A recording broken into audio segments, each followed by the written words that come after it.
জয় শ্রীকৃষ্ণ। রাধে রাধে।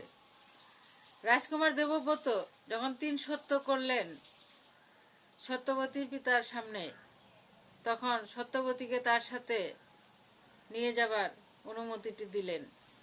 যখন নিয়ে আসছিলেন, সত্যবতী তখন খুশি হয়ে তাকে বললেন যে আমি যখন রাজমহলে চলে যাব, তখন আমি সেখানে গেলে তোমার মাতা হয়ে যাব।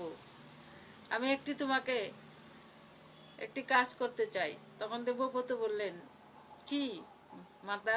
এখনো তো তুমি আমার মাতাই। তখন বলল, আমি তোমাকে একটা প্রণাম করতে চাই যে তুমি আমার জন্য এত ত্যাগ করলে।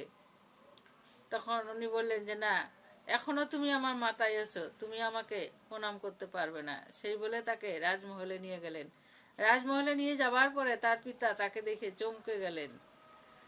আর তখন বললেন দেবব্রত যে পিতা, এটি তোমার অনেক আগেই করা উচিত ছিল, কেন তুমি করো নাই? এটি তোমার করার কর্তব্য ছিল।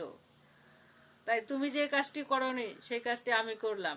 তখন বলল যে এই কথাটা তুমি দিয়ে দিলেই পারতে যে মাতা সত্যবতীর জ্যেষ্ঠ পুত্রই রাজ সিংহাসন পাওয়ার অধিকারী হবে।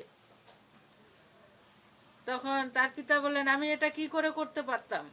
আমি তো এটা করতে পারি না।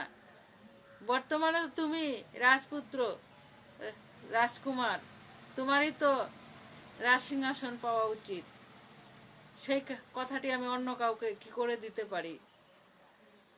তখন সেই কথা শুনে দেবব্রত বললেন, পিতা মহারাজ, আমি তো আজীবন ব্রহ্মচারী হওয়ার প্রতিজ্ঞা করেছি, আমি তাহলে রাজ সিংহাসনে কি করে বসবো?